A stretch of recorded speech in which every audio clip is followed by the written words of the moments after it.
April feels so close yet so far away, but we've got some new Mavic 4 leaks. Yes, another round of Mavic 4 leaks to keep excited about DJI's upcoming drone releases. Late last week, Jasper Ellens released a photo of this alleged Mavic 4 Pro being tested inside DJI's super secret laboratory. I mean, the photo's in black and white, so it must be top secret, right? It shows the same circular gimbal design and beefed up shape that we've come to know, but the focus of this photo isn't on the drone. If we take a closer look, we can see that a new controller is being tested, possibly an RC3 maybe? So Jasper was pretty quick to point out the unique antenna on the controller. Instead of folding in like they do on the RC2, it might just be a standard unit. But before we get too far ahead of ourselves, it could just be an RC Pro 2, a separate controller reserved for DJI's enterprise drones, and based on the leaks we saw a while back, this could be a real possibility. Or is the alleged RC3 getting a serious bump in performance to match the power of the new Mavic 4 Pro coming? Considering the original RC Pro was released back in 2021, it's getting pretty long in the tooth, and we'd wager it's probably getting an upgrade and that the Mavic 4 would likely be compatible with it. We're just, of course, speculating on everything like we always do. We've also got a new video from Quadro News who shows that the drone has been tested amongst a cityscape and what we can only guess is DJI's manufacturing and development building, so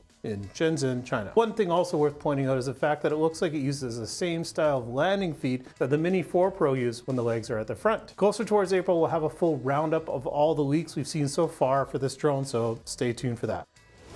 A football game in Baltimore was paused after a man flew a drone over the stadium while a TFR, or a temporary flight restriction, was in place. Alex Perez Suarez was caught flying the drone while the game between the Baltimore Ravens and Pittsburgh Steelers was being played on January 11th. As soon as the drone was spotted, the game had to be paused as Suarez took photos of the game from about 400 feet and then flew away. Perez is now being charged with 3 federal charges for his actions, and it's worth noting that the drone was not even registered and he didn't have any kind of pilot certificate or authorization to fly. David Rodsky, an FBI agent, reminded everyone in a statement of the dangers of flying a drone over a crowd of 70,000 people. I mean, if a drone fell and hit someone, it would be catastrophic, even if it was something like a Mini 4 Pro. It's still gonna hurt. In Canada, you need to have an SFOC if you wish to fly a drone over 250 grams at an advertised event, like I said, unless you're flying a micro drone like a DJI Mini, for example. That doesn't give you blanket free pass to do it. You still need to abide by CAR's 900.06, aka the don't be an idiot rule. Big events like this, there's going to be likely some sort of restriction that starts an hour before and ends an hour after the duration of the game. So fortunately in this circumstance, nothing happened, and especially like this, there was nothing that happened at the Super Bowl, although it would have added some excitement to the game.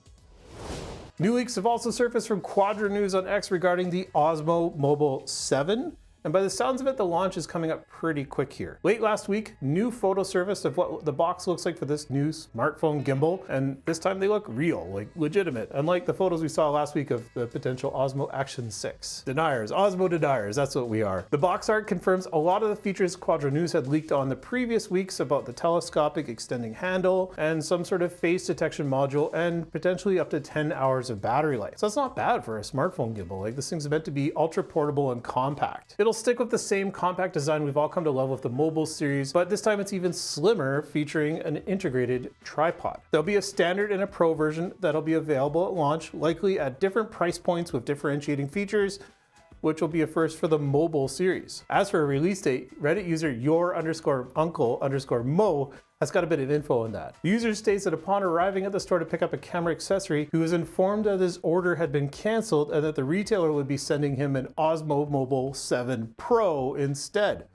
It's not bad. Of course, one of the first batch had arrived in 9 days, which would put us at a release date for Monday the 17th, potentially. So forget President's Day or Family Day, head on over to Best Buy and grab a new gimbal. Like, that's where you want to spend your time. Given recent leaks, we'd wager that the gimbal is likely on its way to retailers as we speak right now. DJI also just put out another teaser today with the tagline, "Roll with it." The reveal will be next Thursday at 5 a.m. Pacific, meaning we're gonna have to get out of bed again early to see what the actual launch is about.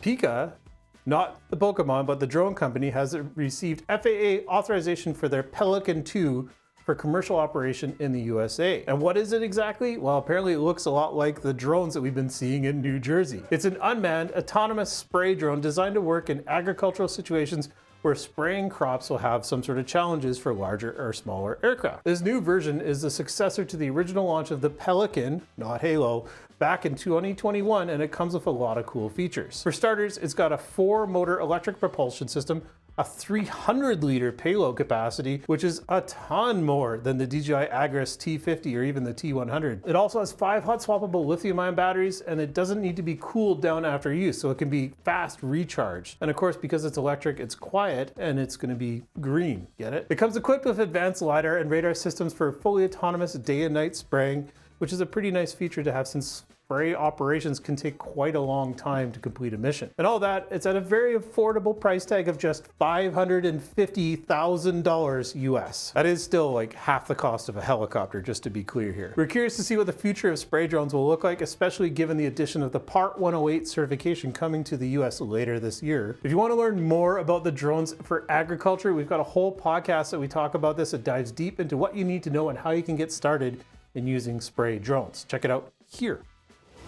All right, a topic I never thought I'd have to talk about on here, but I guess we're doing this. Shoppers of popular drone gear website Cloud City Drones have received an email update that details the additional 10% tariff that President Donald Trump has imposed on Chinese imports. This comes in addition to the 25% tariff that was imposed specifically on DJI. The new tariff is a part of the presidential shift in the United States, and it's slated to go into effect on February 14th. DJI has responded to the situation, stating that they will be hiking their prices as in order to combat the tariffs, and by the looks of it, they're not going to be deterred by this. We know tensions have been rather high between the two parties, of course, from the US and China, but DJI just seems to be rolling with the punches and isn't backing down anytime soon. The tariffs are, of course, a result of the ongoing trade war between China and the United States, and that's about all we're going to talk about for that. On to the next one.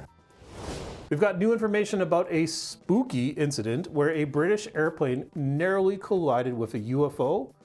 Maybe something on its way back from New Jersey. Last Halloween, a plane in Britain was flying at 3,000 feet, about 4 miles from the London City Airport, when the pilot had to take an evasive action after narrowly missing an object in the sky. Both of the pilots did flinch, and what was initially thought to be a drone came within 10 feet of the aircraft. So the pilots reported it to ICAO, which is the International Aviation Organization, and it was determined to be a Category A incident, which is the most severe. The incident was then reported to police. However, there wasn't much in terms of concrete information until now. Earlier this week, a report surfaced about the incident, and it was determined that it was in fact a drone that had actually forced the pilots to get out of the way and not hit it. So why are we talking about this now in February instead of back then? Well, reports like this often take a lot of time to debrief and gather more information, as pilots need to debrief the situation and look at the different tools they have to best determine the root cause and the potential outcomes of that situation. In the UK, drones basically have the same rules. They can fly to maximum altitude of up to 400 feet, which would make this flight very illegal. I really don't want to sound like a broken record here, but the pilots need to abide by the rules and understand the airspace that you're going to be operating in. The whole point of this is to have fun flying drones, but just do it safely. Find a good spot to do it where you're away from airports and away from airplanes and helicopters.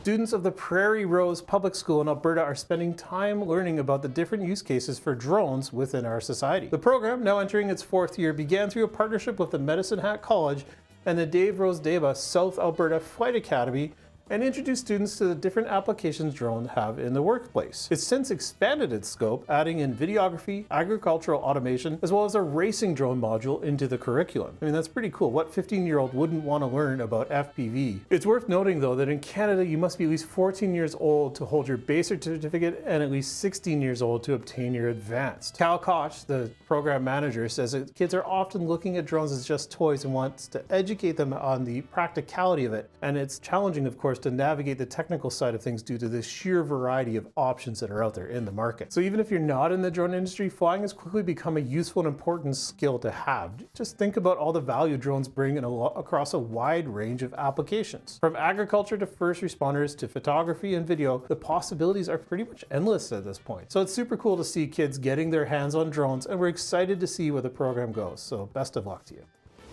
So it's been another crazy week in the world of drones, and you know what's also crazy? The fact that almost 90% are not yet subscribed to our channel. If you want to get the inside knowledge on how we make money using drones, stay up to date with the leaks, and of course come along for the ride as we talk about the latest topics of the industry you know what you need to do. You need to hit that subscribe button down below. And that's it. So stay tuned for our podcast this Sunday at 10 o'clock. We're going to be talking about the CADORs, which are like speeding tickets for drones, and why you need to know about them and know how to avoid them. So we'll see you next time, but get subscribed and see you on Sunday. Cheers.